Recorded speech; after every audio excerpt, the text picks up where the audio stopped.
nauwi po sa idolatry. No? So bago ho tayo magpatuloy, may I request each and everyone, samahan niyo po ako as we bow down our heads and let us pray. Tayo po ay humingi ng gabay sa banal na Espiritu ng Diyos. Panginoon, kami po ay naparito sa lugar na ito at Lord, kinikilala po namin sa lugar na ito. Dito po sa iglesyang ito, wala po kaming ibang itinataas na Diyos, kundi ang Diyos na lumikha ng langit at lupa. Ang aming Panginoong Hesukristo na aming tagapagligtas. Sa gabing ito, Panginoon, samahan niyo po kami, pinapahintulutan po namin kayo, Panginoon. Magministeryo ka po sa amin, mangusap ka po sa amin. Bigyan niyo po kami ng bagong karunungan na mula sa inyo, Panginoon. Sa iyong mga salita, maisulat po ito sa aming puso, sa aming isip, at tulungan mo kaming maipamukhay ito. Upang sa ganon, matanggap po namin ang pagpapala mo. Panginoong Diyos, we submit in the authority of your word, and this is we pray in Jesus' name. Amen and amen. Sige po, palakpakan po natin ang Panginoon. Hallelujah. Praise the Lord. And first point that I would like to share about idolatry. Ang idolatry po, idolatry is actually, it is a reality. Ito po ay nangyayari. No? Matagal na panahon na. Kaya po, sa 1 Corinthians chapter 10, babasahin po natin ang first part ng verse 1 and verse 7.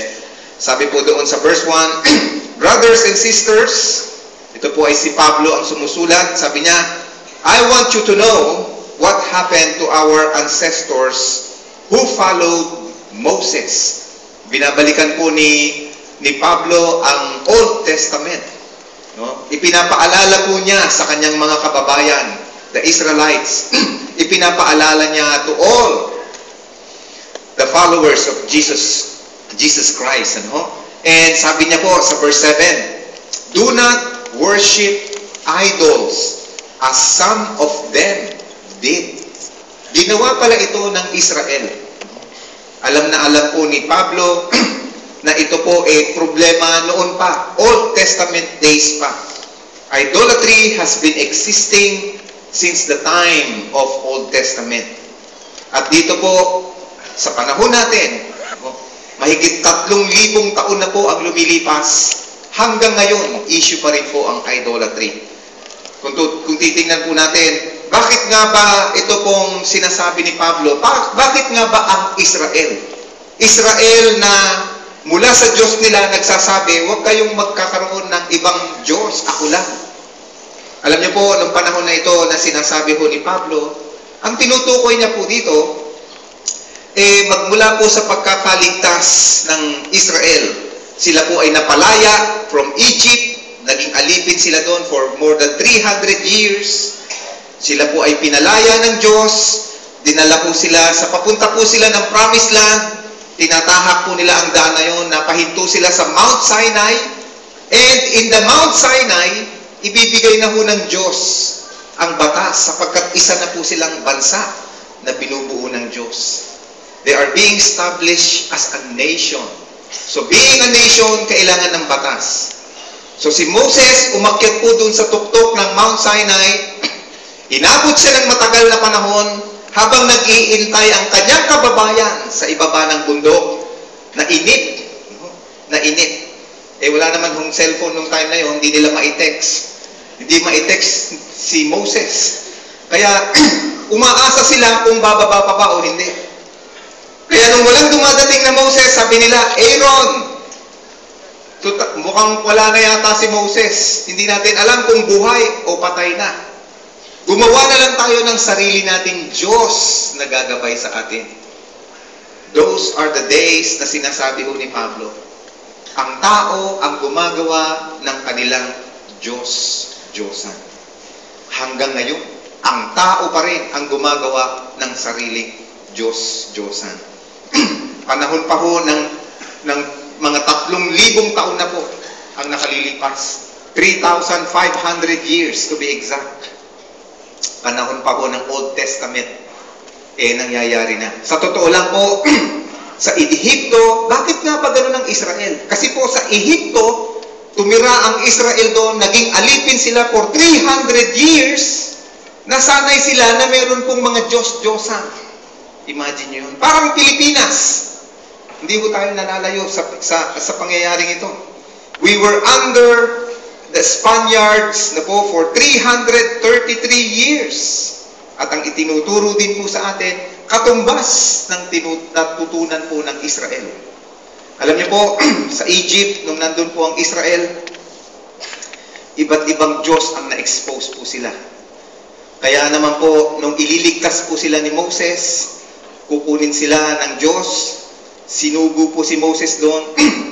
Ang sabi ng Panginoon, Moses, magpapadala ko ng 10 plagues. Ano bang Tagalog ng plagues? Salot. No? Thank you. No?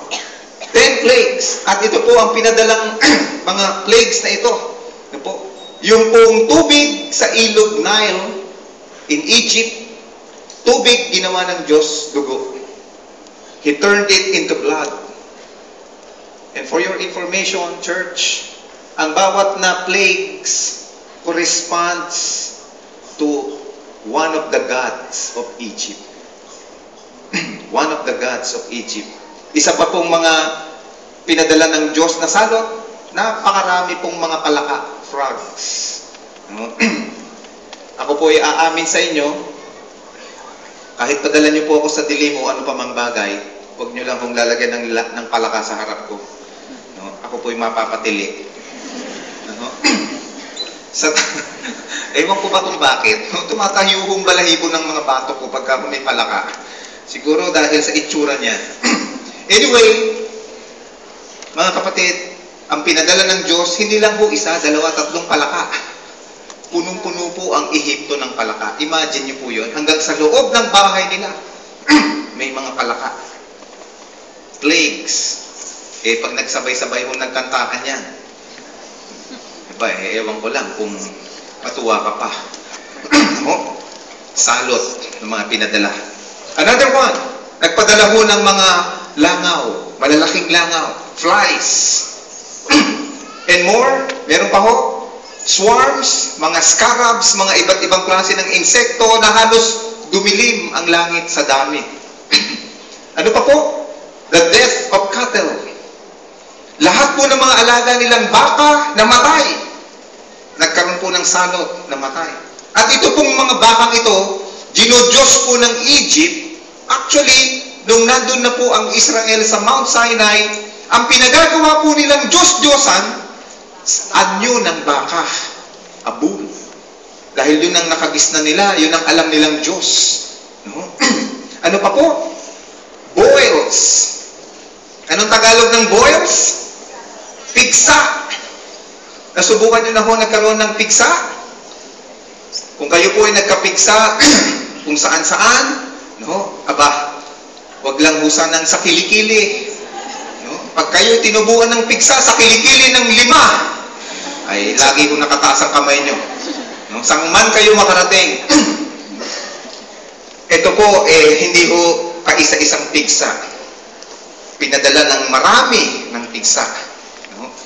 At sa mga Ilocano, no, wag po kayong ma-offend pag sinabi ho ng katulad ko po, may dugo po akong Ilocano. Pag nakalimutan ang pigsa sa Ilocano, ibig sabihin po nito in English, sa mga Ilocano, ang pigsa ay strength. Kaya pag ako po ay nagnalangin, Lord, bigyan mo sila ng pigsa! I mean strength. No? Hindi boils. Gusto nyo pigsa? O pigsa? Nakakalito. No? Ano pa po? Hail. Ang hail po ay mga malalaking yelo. Tipak-tipak na yelo mula sa langit. Mahuhulog po. Marami pong masisirang bahay. Mga pananim. Mga hayop na alaga mamamatay because of hail. Ano pa po? Ang pinadalang salot. Locust. No? mga balang, mga tipaklong na malalaki. Uubusin ng lahat ng pananim. Kakainin po nila yan.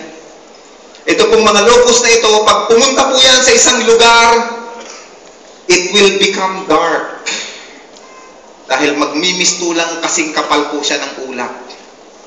Didilim po ang langit sa sobrang dami nila. Imagine nyo na lang, pag ang inyo pong mga pananim, dinaanan niya. Ubos. sa dami ho nila. Salot. Darkness. Ang araw, ang day, it turned into night because of darkness. Sinasamba nila ang araw, sinasamba nila ang buwan, tinanggal ng Diyos. And lastly, isa pang sinasamba nila, ang Pharaoh. So, God allowed the death, kamatayan ng unang anak, ang nag-iisang anak ng Paraon, the only son of Pharaoh, who will inherit the throne. So kung yung Pharaoh, tinatrato nilang Diyos, itinuturing nilang Diyos, nang namatay yung tagapagmana ng trono, naputol na ang dynasty ng kanilang Diyos. Ano pong sinasabi ng Diyos diyan? No? Ito po ang mga katumbas na pangalan ng bawat mga Diyos-Diyosan na yan. Sa bawat plague, sa bawat salot, ipinapakita ng Diyos, ito ang mga dinudiyos nyo, yan ang mga Diyos-Diyosan nyo, inuutusan ko lang yan. Sabi ng Panginoon sa kanila. Your river, I can make that useless by making the water, by turning the water into blood. The Pharaoh na inaakala nyo, Diyos, kaya kong alisan ng buhay ang Diyos nyo. Ang sinasabi ng ating Panginoon nung pinadala niya ang 10 plagues, mas makapangyarihan ako sa lahat ng mga Diyos-Diyosan niya. Yun ang sinasamba natin dito. At hindi lang po yan. Ano pong sabi ko po? Ito pong mga 10 ito, ano pong tawag dyan sa Tagalog? Salot. Sinasabi ng Diyos sa kanila, ang tunay na Diyos nagsasabi, ang Diyos-Diyosan nyo ay salot. That's a heavy message. Matapang na mensahe ng Diyos. Ang dinudiyos nyo ay salot. Pakitanong mo ng sandali yung katabi mo, meron ka pa bang Diyos-Diyosan? Meron ka bang palaka sa bahay? May barya sa bibig?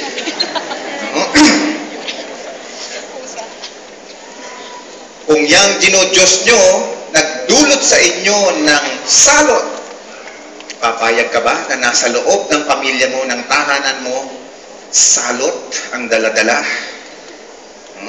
Bakit nga ba ang tao gusto merong Diyos-Diyosan? Sa totoo lang, hindi po ginawa ng Diyos yan. Ang tao ang nagdeklara at ang gumawa na sila ay Diyos. Amen po ba yun? Hindi magiging Diyos yan, ang palaka, kung hindi mo sasabing Diyos yan. Ang tao, gusto po nila na merong Diyos-Diyosan, gumagawa sila ng Diyos-Diyosan, sapagkat meron pong mga bagay na makikita rin natin sa Biblia. When God created man, man was created in the image of God. Associated siya sa Diyos. Identified siya sa Diyos. Kaya nung nahiwalay ang tao sa Diyos, because of disobedience, hinahanap nila ngayon yung kanilang relasyon sa Diyos. Hindi na sila bumalik doon sa original na Diyos. Because of pride. Because of hiya. Kaya alam nyo, minsan, yung hiya, baka pinagmumulan yan, pride din. Kaya ang ginawa ni Adan at ni Eva, gumawa sila ng sarili nila.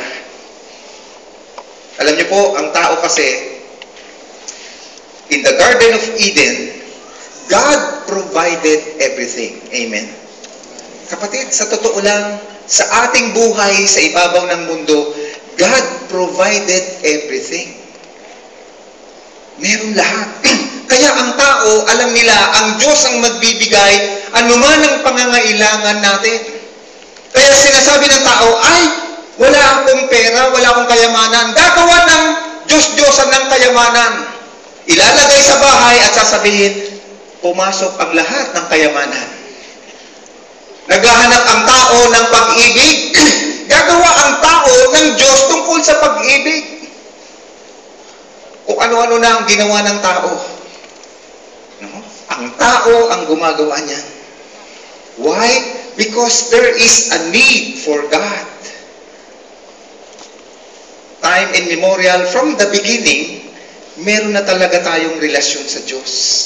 Kaya lang, because of disobedience, sa katigasan ng ulo, lumayo sa Diyos. Ngayon, nung hinahanap mo yung Diyos, gagawa ka ng Diyos-Diyosan. At syempre, dahil ikaw ang gumawa niyan, ikaw na rin ang gagawa ng mga anuman ang standards na susundin ng Diyos na sinasabi mong ginawa ng tao. Yung totoong Diyos, meron siyang standard. Meron siyang batas. Meron siyang pamantayan ng moralidad ng isang tao. Paano mamumuhay ng tama. Pero dahil lumayo ka dyan, gumawa ka ng Diyos-Diyosan mo, gagawan mo na rin ng pamantayan paano pamumuhay. Sinong gumawa ng standards na yun? Tao. So, another problem with idolatry, the idolatry erodes morality. Pinabababa ang morality.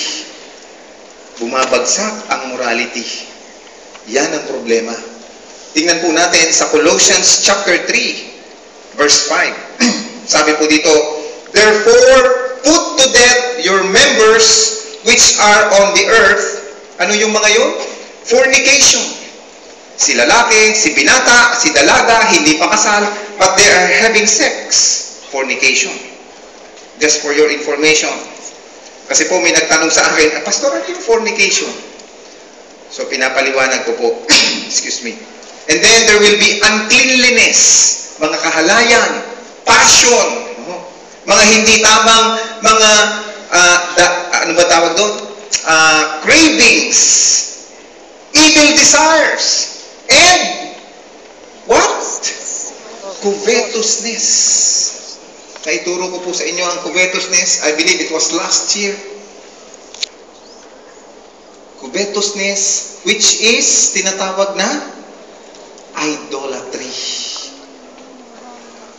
So, mga kapatid, kapag ang isang tao, meron pong covetousness, there is idolatry.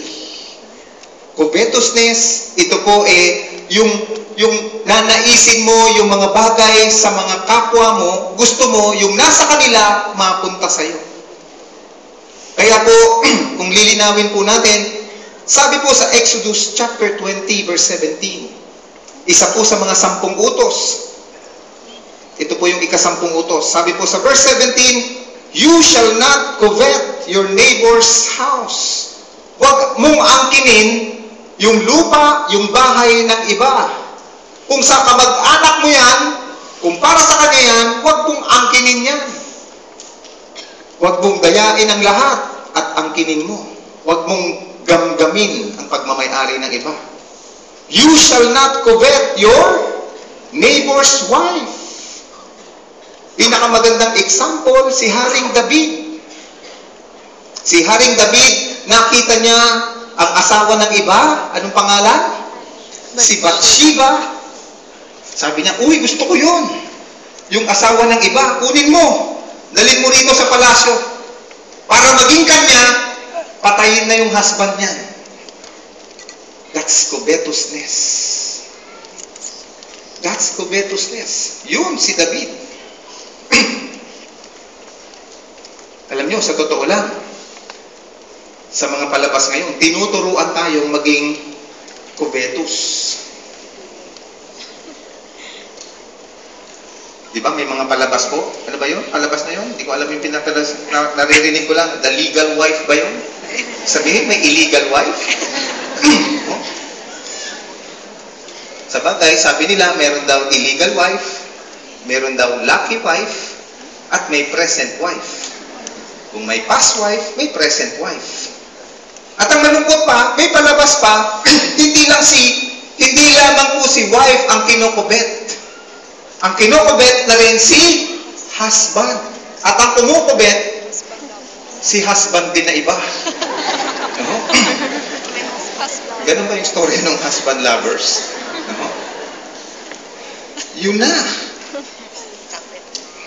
You shall not covet your neighbor's house, your neighbor's wife, nor his male servant, nor his female servant, nor his ox, nor his donkey, nor anything that is your neighbor's. Huwag mong gagamgamin yan. Huwag mong aangkinin ang hindi sa'yo. Kung kanino nakalaan yan, dun mo ibigay yan. Kaya lang, ang tao po kasi, gusto niya, ang security niya, kung yun ang security niya, yun ang desire niya, maaangkin niya ang bagay na hindi kanya, covetousness. Church, with this truth about idolatry, makikita po natin, idolatry is not restricted on images.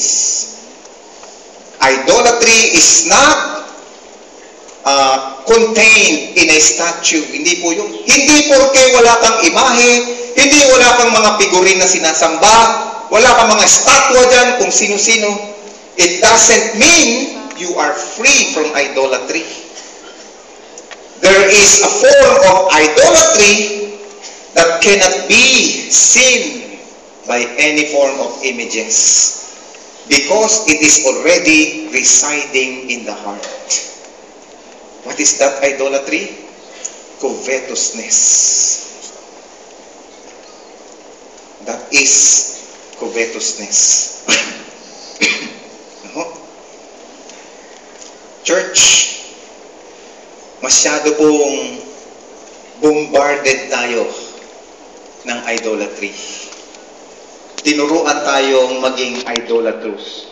Bata pa lang tayo, natuturuan na tayo ng idolatry.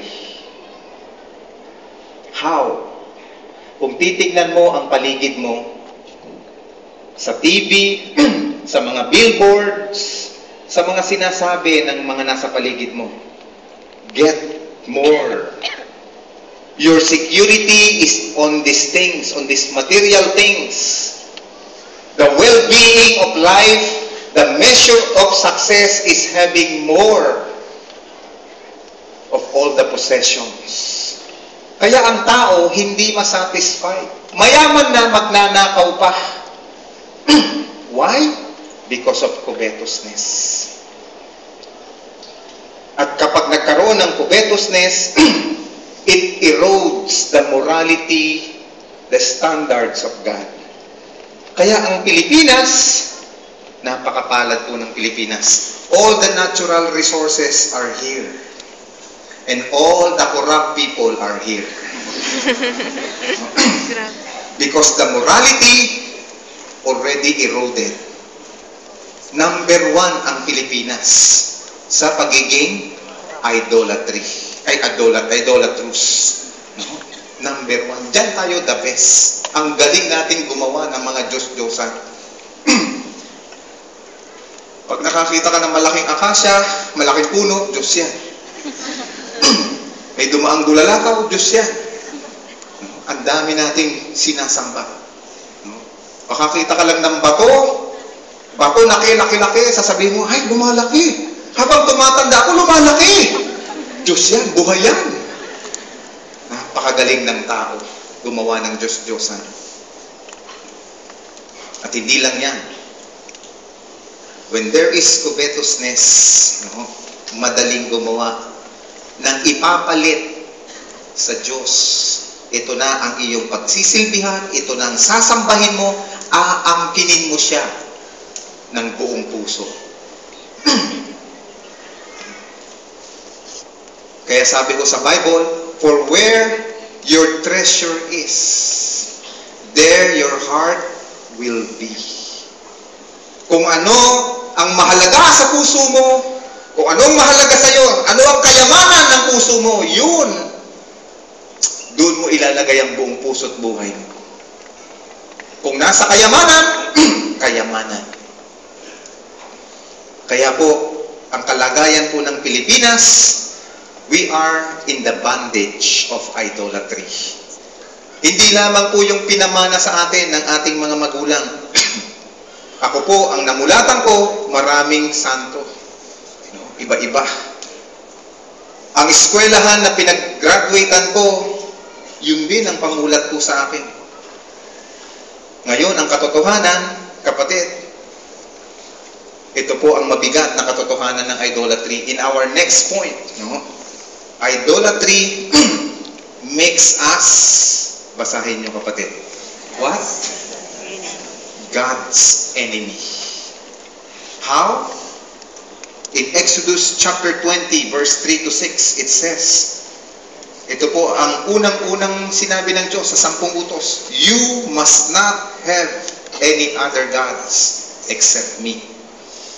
You must not make for yourselves an idol that looks like anything in the sky above. Mga stars, mga buwan, biruin mo, bituin ang magdidikta ng destiny mo. Bituin. Tanungin mo yung katabi mo, anong horoscope mo? Alam niya. Sabi nga ng horoscope ko, makikita ko na daw yung lifetime partner ko eh. Talaga? Ang galing ng planeta mo, ha?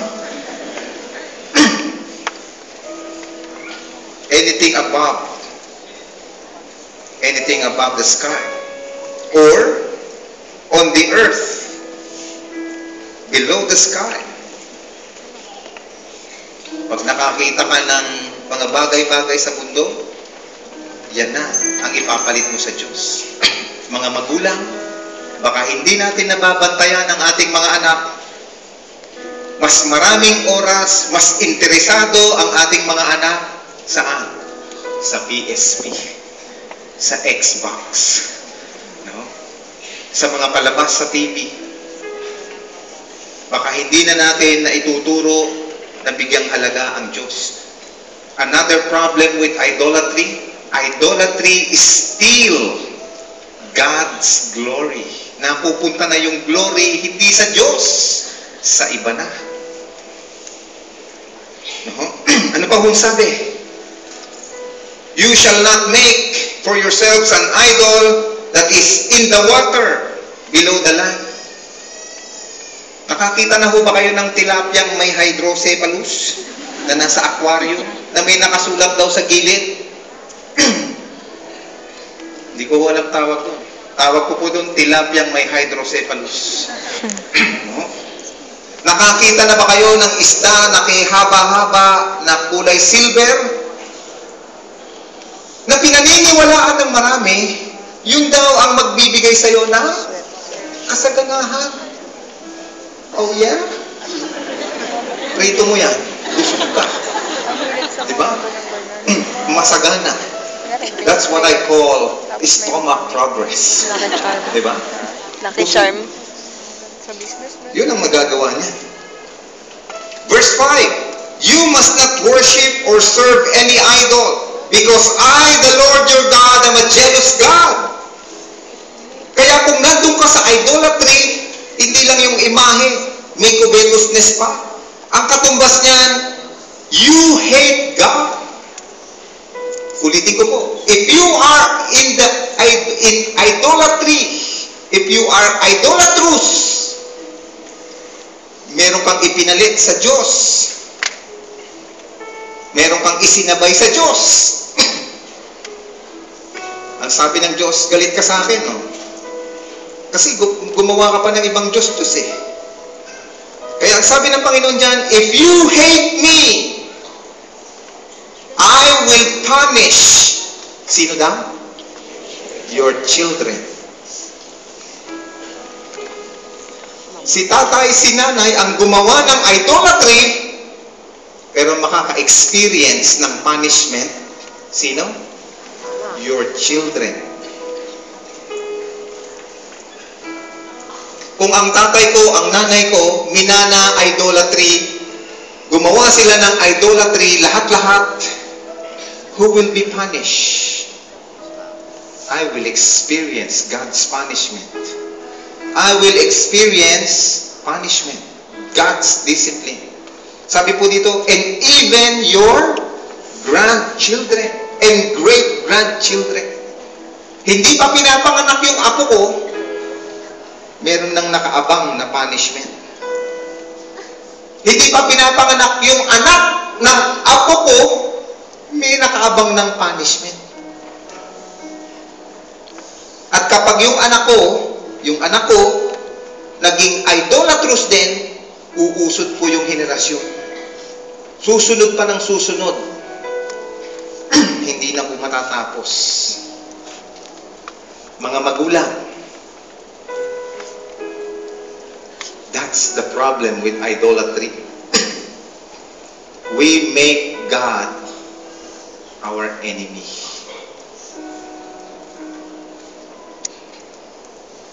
Hindi alam ng mga magulang ko, hindi alam ng mga magulang ng iba, pero ito ang salita ng Diyos. Ito ang salita ng Diyos. Pag nasa idolatry ka, ang sabi ng Diyos, galit ka sa akin. Galit ka sa akin. So, galit ka. Ganun ba? O sige. I will punish your children, your grandchildren, up to your great-grandchildren. Sa mga bata na nandito ngayon, when you practice idolatry, hindi ka pa nagkakaanak. May punishment ng anak mo. May nakaabang na.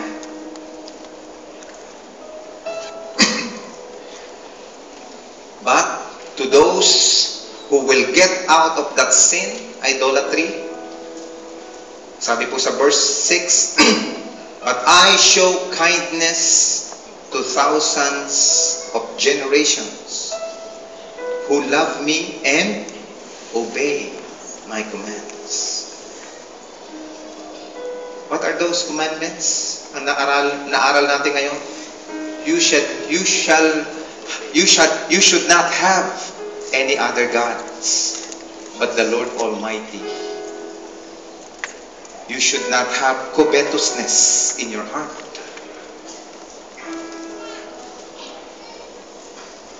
If you obey, I will be kind to many generations of your family. I will bless them. Kapatid, ang Diyos na nangangako sa atin, ang Diyos na nagsasabi nito, ay ang nagbigay ng hangin na hinihinga natin ngayon. Walang ibang Diyos-Diyosan ang gumawa ng hangin na ating hinihinga, kundi ang Diyos na sinasamba natin sa lugar na ito. Ang Diyos na makapangyarihan.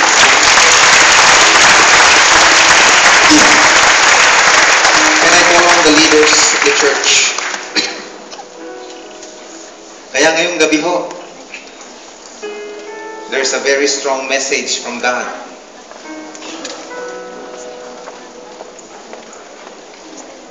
Get out of idolatry, or let your children up to the third generation be punished. Isang maganda kong paalala ngayon, Communion Sunday. As we partake the bread and the cup, kapatid, ipinapaalala sa atin, we belong to God Almighty, to the one true God. We belong to Him. When we partake this communion, sinasabi natin, Lord, sa'yo ako. You are my God, my only God, and I am your people. You are the head. Lord Jesus, you are the head, and we are the body of Christ. As we prepare the communion elements, church, hindi natin kasalanan, mga magulang natin na uwi sa idolatry. But through the death of Jesus Christ on the cross, after receiving it, tayo po'y pinalaya na ng Diyos sa anumang sumpa.